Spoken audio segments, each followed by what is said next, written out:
ایک مرد اور 2 عورتیں. اب عورتیں کہیں گی دیکھو قرآن نے ہم لوگوں کی توہین کر دی, 2 عورتیں ایک مرد کے برابر. نہیں, توہین نہیں ہے, بلکہ تمہاری فطرت کا اعتبار کرتے ہوئے یہ بات کہی گئی ہے. اگر کوئی یہ کہے کہ انسان پرندے جیسا نہیں اڑ سکتا, ایک چھوٹی چڑیا ہے وہ فضا میں اڑتی ہے نا, کہا جائے ارے انسان اس پرندے جیسا نہیں اڑ سکتا, تو اس میں انسان کی توہین ہو گئی. اس کی خصوصیت, اس کا نیچر ہے وہ.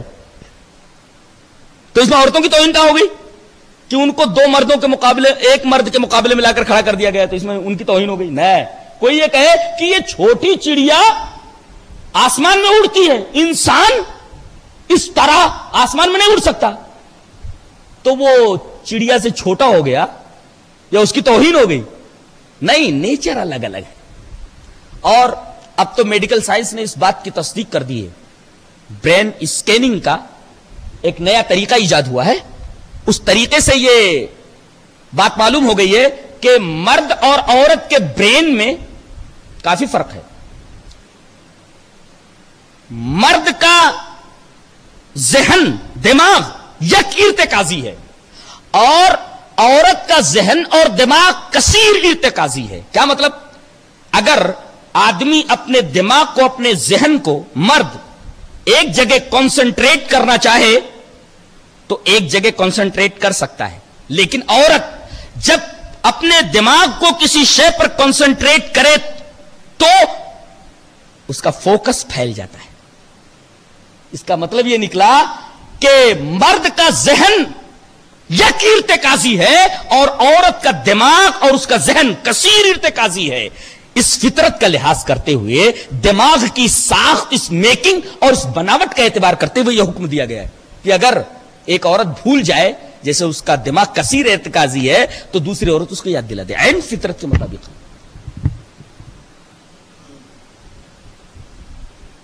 کہتے ہیں کہ اگر راستے میں, سفر میں ہو اور قرض لینا پڑے تو, یا قرض دینا پڑے تو, وَإِن كُنتُمْ عَلَى سَفَرٍ, اگر تم سفر کے اندر ہو تو کیا کرو؟ سامنے والا مانگ رہا ہے 1000 روپیہ, گواہ ہوا, راستے میں گواہ کہاں سے لاؤ گے؟ تو کیا کرو؟ اس کی کوئی چیز رہن رکھ لو. فرحان مقبوضہ. کیا قاعدہ ہے, کیا اصول ہے, کیا ضابطہ ہے. اس کے بعد سورہ آل عمران شروع ہوتی ہے. ہوا یوں کہ ایک دفعہ عصر کی نماز ہو چکی تھی, صحابہ کرام مسجد نبوی سے نکل رہے تھے. 60 آدمیوں پر مشتمل عیسائیوں کا ایک وفد مدینہ میں آیا. مسجد نبوی میں انہوں نے اپنے طریقے سے نماز پڑھی. بعض صحابہ کرام نے اعتراض کیا, ارے یہ تو عیسائی ہیں, ہماری مسجد کے اندر نماز پڑھ رہے. اللہ کے رسول نے فرمایا آگے شرک اور بت پرستی کا کوئی مظہر تو ہے نہیں. انہوں نے کیا آگے حضرت عیسیٰ کی تصویر ہو, ان کی مورتی ہو, یا حضرت مریم کا مجسمہ ہو, اپنے طریقے سے انہوں نے نماز ادا کی. ٹھیک ہے, انہوں نے ادا کر لیا. اس کے بعد ان کے جو ہیڈ تھے 3 آدمی, ایک کا نام عبد المسیح تھا, دوسرے کا نام ابو حارثہ تھا, اور تیسرے کا نام ابن ایہم تھا. یہ تینوں کی تینوں آئے اور نبی کریم صلی اللہ علیہ وسلم سے انہوں نے مباحثہ کرنا شروع کر دیا, مناظرہ کرنا شروع کر دیا. انہوں نے 3 سوالات کیے. پہلا سوال انہوں نے نبی سے یہ کیا کہ اے محمد صلی اللہ علیہ وسلم, یہ بتائیے کہ عیسیٰ علیہ السلام مردوں کو زندہ کر دیتے تھے کہ نہیں؟ عیسیٰ مردوں کو زندہ کر دیتے تھے کہ نہیں؟ زندہ کر دیتے تھے. تو خدا ہوئے نا, خدا ہوئے ہو. کوڑیوں کو اچھا کر دیتے تھے؟ بولے ہاں اچھا کر دیتے تھے, یہ تو قرآن میں. اندھے کو بینا کر دیتے تھے؟ بولے ہاں. مٹی کی چڑیا بناتے تھے, پھونک مارتے تھے, اصلی چڑیا بن جاتی تھی؟ بولے ہاں ایسا. بولے تب خدا ہوئے نا. یہ انہوں نے حضرت عیسیٰ علیہ السلام کے خدا ہونے کی دلیل دی. پھر انہوں نے کہا کہ ہم عیسیٰ علیہ السلام کو اللہ کا بیٹا مانتے ہیں اور اس کی دلیل ہمارے پاس ہے. ایک بات بتائیں گے آپ؟ بولے کیا؟ بولے ان کا کوئی باپ تھا؟ بولے نہیں. بولے بلا باپ کے پیدا ہوئے نا؟ بولے ہاں بلا باپ کے پیدا ہوئے. بولے وہ گہوارے میں بولے؟ ابھی وہ دودھ پی رہے ہیں, بول رہے ہیں؟ بولے ہاں بولے, وہ تو قرآن میں ہے. گہوارے میں بولے, یہ بھی قرآن میں ہے. بنا باپ کے پیدا ہوئے یہ بھی قرآن میں، تو اللہ کے بیٹے ہوئے نا، یہ انہوں نے ابنیت پر استدلال کیا. مردوں کو زندہ کر دینے سے انہوں نے عیسیٰ کے خدا ہونے پر استدلال کیا، اور گہوارے میں بولنے اور بن باپ کے پیدا ہونے کی وجہ سے انہوں نے ابنیت پر استدلال کیا، سن آف گاڈ ہونے پر استدلال کیا. اور تیسرے کہا کہ آپ کے قرآن میں، جس کو آپ اللہ کی کتاب کہتے ہیں، اس میں جمع کے صیغے اللہ استعمال کرتا ہے. فعلنا ہم نے کیا، انا ہم نے، نحنو ہم نے. یہ ہم نے کون؟ میں نے بولنا تھا نا. اگر ایک ہوتا اس کائنات کو چلانے والا تو بولتا میں نے کیا. آئی، یہ وی استعمال کیوں کر رہا ہے؟ ہم نے کیا. اس کا مطلب یہ ہے کہ جمع کم سے کم 3 پر بولا جاتا ہے. انہوں نے تثلیث پر استدلال کرتے ہوئے فعلنا اور جو جمع کے صیغے ہیں وہ لایا ہو. بحث کرنے والا اللہ کے رسول صلی اللہ علیہ وسلم نے تینوں کے جواب میں قرآن حکیم کی آیت پیش کی اور تینوں سوالوں کے جوابات دیے. کہا کہ یہ بولو کہ اللہ زندہ ہے؟ بولے ہاں زندہ ہے. ہمیشہ زندہ رہے گا؟ بولے ہاں. عیسیٰ علیہ السلام کے بارے میں تم تو کہتے ہو کہ سولی دے دی گئی، وہ مر گئے، پھر خدا کیسے ہوئے؟ خاموش.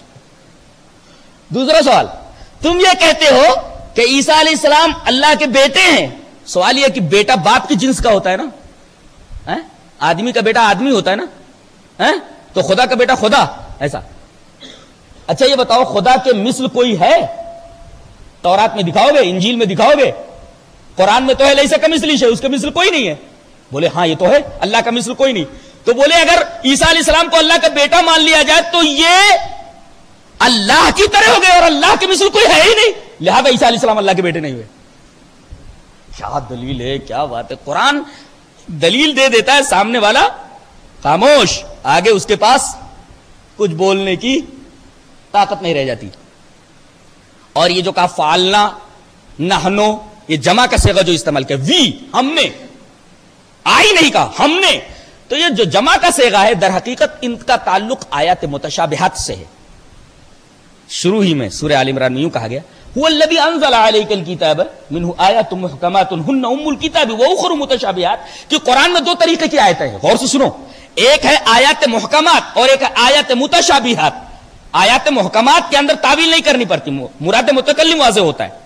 متکلم نے کیا کہا ہے، بولنے والے نے کیا کہا ہے، بالکل واضح ہوتا ہے، مراد متکلم واضح ہوتا ہے. لیکن متشابہات میں مراد متکلم واضح نہیں ہوتا. مراد متکلم کی وضاحت کے لیے محکمات کی طرف پلٹو. اب محکمات کی طرف ہم پلٹ رہے ہیں، جن آیتوں کا مطلب بالکل واضح ہے. اگر ہم یہ کہیں فعلنا ہم نے کیا، یعنی اس کائنات کو بنانے میں اللہ کے ساتھ حضرت عیسیٰ بھی شریک ہیں، تو ایک جگہ اللہ فرماتا ہے ان ہوا الا عبد، وہ تو بندے ہی ہے. ایک جگہ فرمایا ما کان للہ ان یتخذ من ولد، اللہ کے لیے تو بیٹا ہو ہی نہیں سکتا. اب دیکھو آیات محکمات کی طرف جب اس متشابہ کو پھیرا گیا تو کیا پتا چلا کہ حضرت عیسیٰ علیہ السلام اللہ کے بیٹے نہیں ہیں، اللہ کے بندے ہیں، اور اللہ کا بیٹا تو ہو ہی نہیں سکتا. اللہ کے بیٹے نہیں ہیں، اللہ کے بندے. ان هو الا عبد، اللہ کے بندے ہی ہیں. ان لا کر کے نفی لا کر کے اللہ کے ذریعے استثناء کیا گیا جو حصر کی دلیل ہے، بندے. تو آیات متشابہات کو جب محکمات کی طرف پھیرا گیا تو پتہ ہی چلا. جیسے ایک جگہ فرمایا گیا وَلَا تَكُونُوا كَالَّذِينَ نَسُوا اللَّهَ، ان لوگوں کی طرح نہ ہو جاؤ جنہیں اللہ بھول گیا. تو اللہ بھولتا ہے؟ سوال ہے. سورہ حشر میں اللہ نے فرمایا وَلَا تَكُونُوا كَالَّذِينَ نَسُوا اللَّهَ، ان لوگوں کی طرح نہ ہو جاؤ جن کو جو اللہ کو بھول گئے اور اللہ انہیں بھول گیا. فَنَسِيَهُمْ، اللہ انہیں بھول گیا. تو اللہ بھولتا ہے کیا؟ اب متشابہ آیات، اب اس کو آیات محکمات کی طرف پھیریے. جب ہم جاتے ہیں سورہ مریم میں تو ہم دیکھتے ہیں ایک آیت وَمَا كَانَ رَبُّكَ نَسِيًّا، تیرا رب بھولنے والا نہیں ہے. یہ دیکھو اس کا مطلب یہ ہوا کہ اس آیت محکمہ نے بتا دیا کہ وہاں فَنَسِيَهُمْ کا معنی الگ ہے، کہ جو لوگ اللہ کو بھول گئے قیامت کے دن اللہ ان کی طرف نظر نہیں کرے گا. وہاں بھولنے کا مطلب نہیں ہے. گویا آیات متشابہات کی وضاحت کے لیے ہم کو آیات محکمات کی طرف رجوع کرنا پڑے گا، وہاں مطلب واضح ہوگا. دلائل دے دیے گئے لیکن مانے نہیں. وہ اللہ کے رسول صلی اللہ علیہ وسلم نے فرمایا ایسا ہے کہ اب دلائل دے دیے گئے تو اب مبالغہ کر لیتے اگر نہیں مانتے ہو تو. یعنی دو